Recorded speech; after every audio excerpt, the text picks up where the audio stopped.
Hello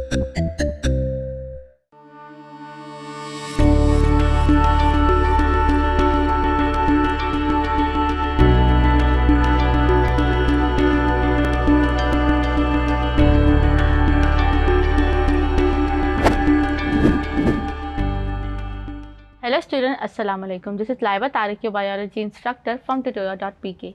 Today we are doing a brief overview of your chapter 25, that is the ecosystem. Let's start. अगर आप अपने इर्द गिर्द देखें तो आपको लिविंग थिंग्स और नॉन लिविंग थिंग्स दोनों नज़र आते हैं, क्योंकि उन दोनों के बगैर जो है वो हमारा सर्वाइवल जो है वो बहुत ज़्यादा मुश्किल हो जाएगा। तो इसको हम लोग इन्वायरमेंट कहते हैं। अब इन्वायरमेंट जब जिस चीज़ से मिल के बनती है वो हमारे पास जो मेजर यूनिट है उसको हम लोग इकोसिस्टम कहते हैं। और इकोसिस्टम जो है वो दो बेसिक यूनिट्स पे क्रिएट हुआ होता है। एक होता है बायोटिक जिसमें तमाम लिविंग थिंग्स शामिल है, और दूसरा एबायोटिक जिसके अंदर एयर, वाटर और सॉइल शामिल होती है। अब जब हम इकोसिस्टम की बात करते हैं तो इकोसिस्टम में डिफरेंट पॉपुलेशन जो होती है वो मिलके रहती हैं। पॉपुलेशन हमेशा उस ग्रुप ऑफ स्पीशी को कहते हैं जो कि एक ही टाइम पर और एक ही एरिया पे ग्रो करी हैं। जैसे पाकिस्तान की पॉपुलेशन क्योंकि पाकिस्तान के एरिया पे ग्रो करी है तो वो डिफरेंट होगी फ्रॉम ऑस्ट्रेलियन पॉपुलेशन, और हमारी जो पाकिस्तान की पॉपुलेशन है वो आज से 70 साल पहले की पॉपुलेशन से डिफरेंट होगी। तो इसीलिए पॉपुलेशन को जब हम स्टडी करते हैं तो हम लोग टाइम और एरिया दोनों माइंड में रखते हैं। एंड देन जब डिफरेंट पॉपुलेशंस मिलकर एक जगह पे रह रही हों तो उसको हम लोग कम्युनिटी कहते हैं। जैसे अगर आप अपने घर को देखो तो आपके घर में ह्यूमन पॉपुलेशन के साथ साथ इंसेक्ट की पॉपुलेशन भी होगी, आपके पास जो है वो रैट्स की, मेमल्स की भी पॉपुलेशन होगी और कैट की भी पॉपुलेशन होगी। तो ये सब पॉपुलेशन क्योंकि हंसी खुशी एक ही जगह पे रह रही होती हैं तो वो कम्युनिटी क्रिएट करती हैं। फिर ये कम्युनिटीज़ जिस जगह पे रहती हैं उसके नेचुरल इन्वायरमेंट के अकॉर्डिंग अपने आप को अडेप्ट कर लेती हैं, और उस अडेप्टेबिलिटी की वजह से हम लोग बायोम का वर्ड यूज़ करते हैं। बायोम उस एरिया को कहते हैं जहाँ के रहने वाले जानवर एक ही कंडीशंस में रहने के आदी हों। जैसे अगर मैं डेजर्ट बायोम की बात करूँ तो डेजर्ट बायोम के प्लांट्स और एनिमल्स सब लेस वाटर में सरवाइव करने वाले होंगे। इसी तरह अगर मैं टंड्रा बायोम की बात करूं तो टंड्रा बायोम के अंदर सारे जो पोलर आइस और सारे एनिमल्स जो प्लांट्स होंगे वो तमाम जो है वो पोलर आइस के ऊपर गुजारा करने या उस पर ज़िंदगी गुजारने के काबिल होंगे। फिर जब ये different biomes Tundra, rain forest और डेजर्ट मिलकर एक स्फीयर क्रिएट करता है जिसको हम लोग बायोस्फीयर कहते हैं। बायोस्फीयर वो ज़मीन है, वो अर्थ है जिस पे तमाम जानदार हंसी खुशी ज़िंदगी गुजारें। देन जहाँ पर आप रहते हैं उस एरिया के अकॉर्डिंग आपकी बॉडी जो है वो अडेप्ट हो जाती है, तो उस जगह को हम लोग हैबिटेट कहते हैं। जब मैं आपसे पूछूं कि कैमल की हैबिटेट क्या होगी तो आप जो है वो डेजर्ट के नाम लेंगे, बिकॉज कैमल की बॉडी जो है वो अडेप्ट हुई है to live in the desert conditions. फिर हर ऑर्गेनिज्म में दुनिया के अंदर हर चीज़ जो है वो बेकार नहीं है। अगर मैं चूंटी की बात करूँ तो चूंटी एक इन्वायरमेंट में ख़ास रोल प्ले करी है, और अगर मैं इवन कैट की बात करूँ तो कैट का भी अपने इन्वायरमेंट में एक ख़ास रोल है। उस रोल को हम लोग नीश कहते हैं। हर ऑर्गेनिज्म की जो नीश होती है वो दूसरे स्पीशी या दूसरे ऑर्गेनिज्म से डिफरेंट होती है। फॉर एग्जाम्पल अगर मैं कहूँ कि लाइन और चीता दोनों की नीश सेम होगी तो इसका आंसर होगा नो, बिकॉज लाइन का अपना रहने का स्टाइल, अपना फीडिंग स्टाइल, अपना हैबिटेट डिफरेंट होगा फ्रॉम द चीता। तो जो हर नीश होती है वो ये चीज़ इंश्योर करते हैं कि हर ऑर्गेनिज्म दूसरे के साथ इंटरफेयर ना करे, compete ना करे, और हर ऑर्गेनिज्म एक इन्वायरमेंट में हंसी खुशी ज़िंदगी गुजार ले।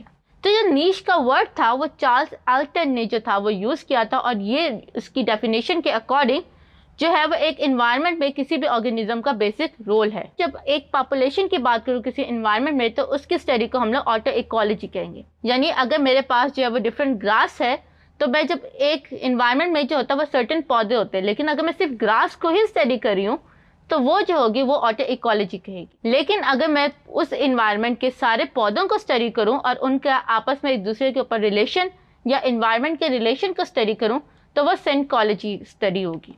अब वापस आते हैं इकोसिस्टम पे। इकोसिस्टम को हम लोग दो मेन कंपोनेंट्स पे डिवाइड कर रहे होते हैं, biotic component and abiotic component.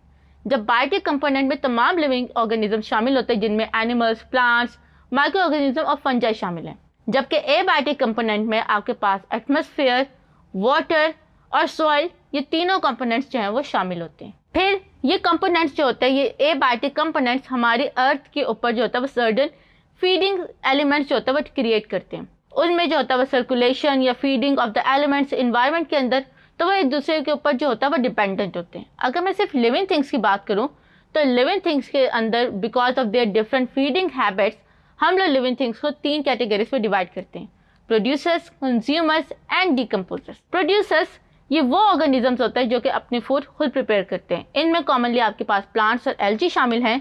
Consumers ये वो होते हैं जो अपनी फूड खुद क्रिएट नहीं करते and they are dependent on the other living things for their food.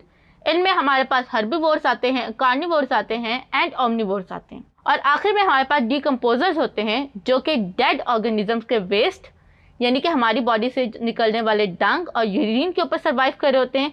और एट द सेम टाइम जब हम मर जाएंगे तो हमारी बॉडी के जो न्यूट्रिएंट्स होंगे उनको भी जो सॉइल उनको ईट करेंगे वो बेसिकली डिकम्पोजर्स होंगे। अब यही फीडिंग रिलेशन को जब हम लोग एक डायग्रामेटिक रिप्रेजेंटेशन देते हैं तो वो एक फूड चेन क्रिएट करती है। फूड चेन में हर ऑर्गेनिज्म में से, हर फीडिंग बिहेवियर के टाइप के ऑर्गेनिज्म में से हम एक ऑर्गेनिज्म को चूज करते हैं और उसको एक दूसरे के साथ अरेंज कर देते हैं। जैसे पहले बात करते हैं तो क्योंकि प्लांट्स अपनी फूड खुद प्रिपेयर करता है तो उसको हम पहले रखते हैं, देन जो प्लांट्स को खाते हैं उनको हम लोग सेकंड पे रखेंगे, फिर जो ग्रास हॉपर को खाएंगे उनको हम थर्ड पे, फिर जो माइस को खाएंगे उनको हम फोर्थ पे, स्नेक और स्नेक को क्योंकि हॉक खाता है तो हम उसको बाद में रखेंगे। तो इस तरह से हम लोग फीडिंग बिहेवियर के अकॉर्डिंग ऑर्गेनिजम्स को अरेंज कर लेते हैं। वी ऑल नो कि ऑर्गेनिजम्स जो होते हैं वो एक से ज़्यादा फूड के ऊपर डिपेंडेंट होते हैं, तो इसीलिए हम जो कम्प्लेक्स एक से ज़्यादा डिफरेंट फूड चेन्स को कंबाइन करते हैं और उनकी बेसिस पे एक कम्प्लेक्स नेटवर्क क्रिएट करते हैं of the different feeding behaviours of the organisms, और इस चीज़ को हम लोग फूड वेब कहते हैं। अब फूड वेब के अंदर हर लेवल के ऊपर हम ऑर्गेनिजम्स को उनके डिफरेंट फीडिंग बिहेवियर के ऊपर अरेंज करे होते हैं, और इसीलिए क्योंकि एक लेवल के ऊपर जो ऑर्गेनिजम्स होंगे वो सारे एक ही तरह का खाना खाते हैं तो उस लेवल को हम लोग ट्रॉफिक लेवल कहते हैं। अब अगर मैं फूड वेब की बात करूं तो फूड वेब के अंदर क्योंकि ये सारे जो हैं ये प्रोड्यूसर्स हैं यानी अपनी फूड खुद प्रिपेयर करते हैं तो इसको हम लोग ट्रॉफिक लेवल 1 कंसीडर करेंगे। फिर इसी तरह जो रैबिट, माउस और ग्रास हॉपर है क्योंकि वो लोग इस पे ग्रास पे या प्लांट्स पे डिपेंडेंट है, उनसे डायरेक्टली फूड ले रहे हैं तो इसको हम लोग ट्रॉफिक लेवल 2 में कंसीडर करेंगे। और आखिर में हमारे पास फॉक्स एंड ओल हैं जो कि तमाम ऑर्गेनिजम्स को ईट करें तो इसको हम लोग ट्रॉफिक लेवल 3 में कंसीडर करेंगे। अब हम बात करते हैं प्राइमरी सक्सेशन की। सक्सेशन उसको कहते हैं जहाँ पे ऑर्गेनिजम्स जो होता है with the passage of time अपने आप को ग्रो करते हैं। अगर मैं अर्थ की बात करूँ तो जब दुनिया बनी थी तो क्या दुनिया में जो था वो सारे ऑर्गेनिजम्स एक ही साथ आ गए थे? सारे organism with the passage of time 1 by 1 develop किए थे, तो इसको हम लोग प्राइमरी सक्सेशन कहते हैं। और जब कोई स्पीशी या किसी भी जगह की इन्वायरमेंट डिस्ट्रॉय हो जाए due to some natural disaster और उसके बाद जो बची कुची जो ऑर्गेनिजम्स हो या बचे कुचे जो एनिमल्स हों वो दोबारा से अपनी लाइफ को स्टार्ट करें, दोबारा से इन्वायरमेंट को स्टार्ट करें, तो इसको हम लोग सेकेंडरी सक्सेशन कहते हैं। अब जो सक्सेशन पानी के ऊपर होगी उसको हम लोग हाइड्रेट सक्सेशन कहते हैं, और जो सक्सेशन सैंड के ऊपर होगी यानी कि डेजर्ट कंडीशंस में उनको हम लोग जीरैक सक्सेशन कहते हैं। सक्सेशन में हमारे पास जो होता है वो हर ऑर्गेनिज्म 1 बाय 1 होगा, यानी कि हर इन्वायरमेंट में हर ऑर्गेनिज्म सर्वाइव नहीं करता, सो दैट्स वाई सक्सेशन को हम लोग डिफरेंट स्टेजेस में डिवाइड करते हैं। अब अगर आप डायग्राम में देखें तो आपको नजर आ रहा है कि सबसे पहले रॉक्स हैं, रॉक्स के ऊपर हमारे पास जो है वो मॉस आके सर्वाइव करेंगे।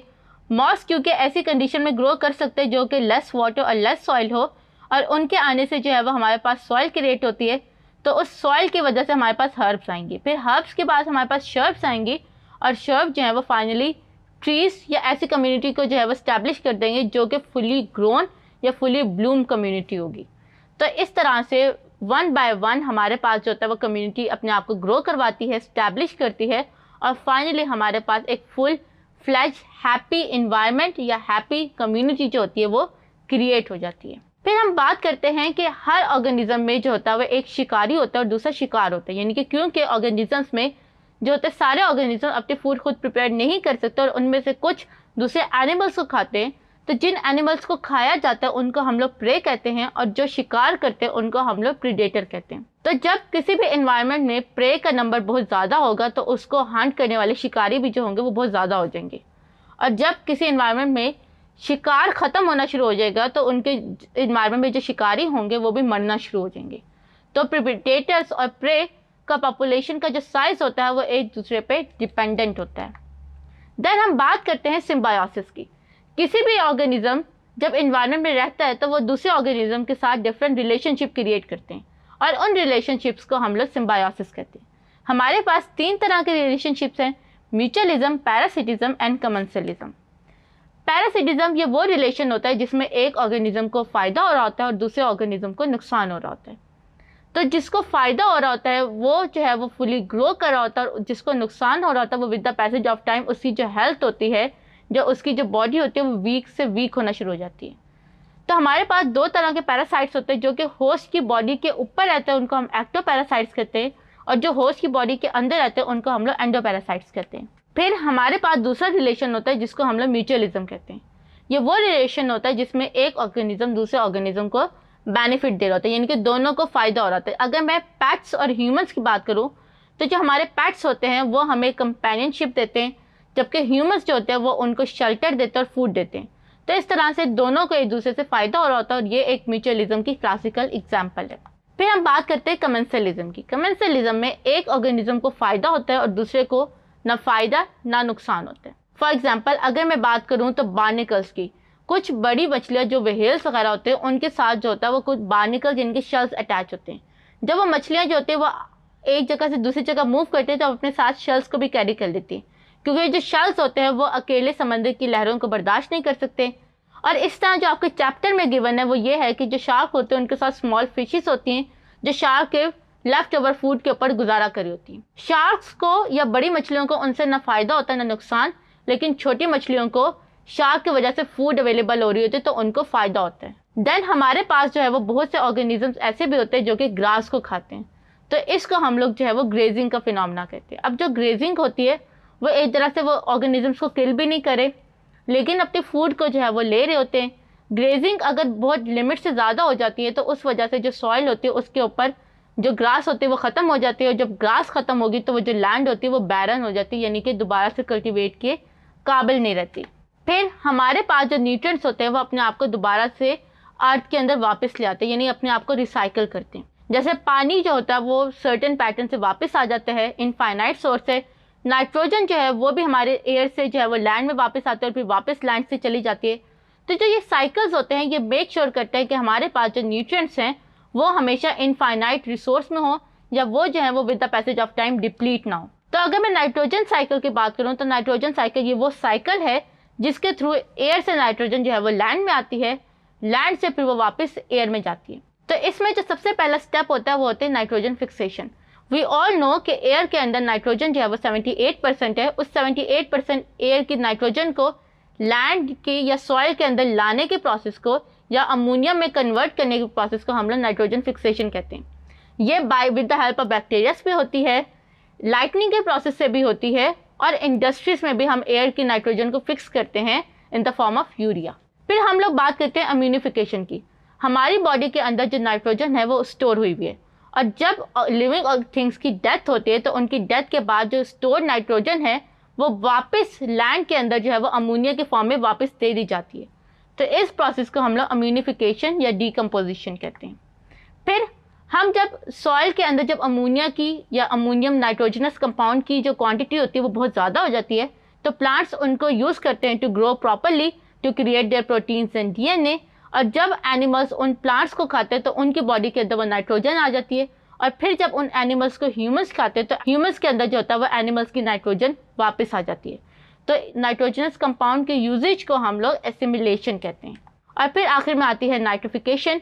अमोनियम प्लांट्स जो है वो एब्जॉर्ब तो कर लेते हैं लेकिन उनकी जो एब्जॉर्प्शन की स्पीड होती है वो कम होती है। सो दैट्स वाई जो कुछ बैक्टीरियाज होते हैं वो अमोनियम को कन्वर्ट करते हैं इनटू नाइट्राइट NO2 और फिर उसे फाइनली कन्वर्ट कर देते हैं इनटू नाइट्रेट, और ये नाइट्रेट प्लांट्स जो होता है वो इजीली और तेज़ी से जो होता है वो एब्जॉर्ब कर लेते हैं। इस प्रोसेस को हम लोग नाइट्रिफिकेशन कहते हैं। आखिर में हमारे पास डीनाइट्रिफिकेशन आती है। ये वो बैक्टीरियाज होते हैं जो कि सॉइल के अंदर से नाइट्रोजनस कंपाउंड को जो है वो उन पे से ऑक्सीजन को ले लेते हैं नाइट्रेट में से और नाइट्रोजन को एयर में वापस रिटर्न कर देते हैं। इस प्रोसेस को हम लोग डीनाइट्रिफिकेशन का प्रोसेस कहते हैं। अब डीनाइट्रिफिकेशन के प्रोसेस की वजह से और certain soil erosion, water leaching की वजह से जो होता है वो हमारे पास नाइट्रोजन की जो सॉइल के अंदर कंटेंट होता है वो the passage of time decrease होता है। सो दैट्स वाई जो फार्मर्स होते हैं वो आर्टिफिशियल मेथड्स के थ्रू सॉइल के अंदर जो होता है वो नाइट्रोजन की अमाउंट को इंक्रीज कर होते हैं, बिकॉज अगर नाइट्रोजन नहीं होगी तो प्लांट्स प्रॉपरली ग्रो नहीं करेंगे, और जब प्लांट्स प्रॉपरली ग्रो नहीं करेंगे तो हमारे पास क्रॉप्स की यील्ड ज़्यादा नहीं होगी। इसके बाद हम बात करते हैं प्रोडक्टिविटी की। प्रोडक्टिविटी बताती है कि प्लांट्स जो है वो कितनी तेज़ी से सनलाइट को कन्वर्ट करें इनटू स्टोर एनर्जी। अब इसको जो है वो हम लोग दो तरीक़ों से मेजर करते हैं, एक ग्रॉस प्राइमरी प्रोडक्टिविटी जिसमें हम अमाउंट को कैलकुलेट करते हैं कि प्लांट्स जो है वो कितनी सनलाइट को कन्वर्ट करें इनटू द बायोमास यानी स्टोर एनर्जी। और फिर आती है हमारे पास नेट प्राइमरी प्रोडक्टिविटी, यानी कि प्लांट्स जो होता है वो कितनी परसेंटेज को यूज़ करे अपनी बॉडी के लिए और कितनी परसेंटेज को स्टोर करे जो कि नेक्स्ट ऑर्गेनिज्म में ट्रांसफ़र होगी। इसको हम लोग कहते हैं नेट प्राइमरी प्रोडक्टिविटी। फिर हर ऑर्गेनिज्म जो होता है वो एक सर्टेन अमाउंट ऑफ एनर्जी लेता है दूसरे ऑर्गेनिज्म से, तो उस रिलेशनशिप को स्टडी करते हैं हम लोग पैरामीटर ऑफ एनर्जी की।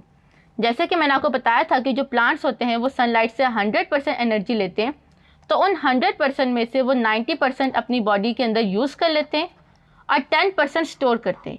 ये 10% जो स्टोर एनर्जी होती है वो नेक्स्ट लेवल पे ट्रांसफ़र हो जाती है।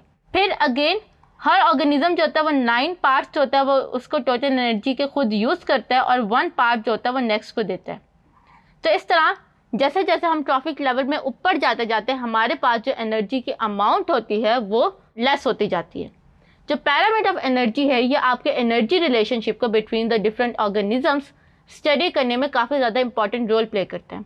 और हमेशा आप याद रखें कि हर ऑर्गेनिज्म को जितनी भी एनर्जी मिलेगी उसमें से वो 90% अपने ऊपर यूज़ करेगा in their growth, development and reproduction in different processes, और दूसरा जो होगा वो 110% जो है वो नेक्स्ट लेवल को ट्रांसफ़र करेगा। तो इसके साथ ही हमारा चैप्टर जो है वो कंप्लीट हो गया।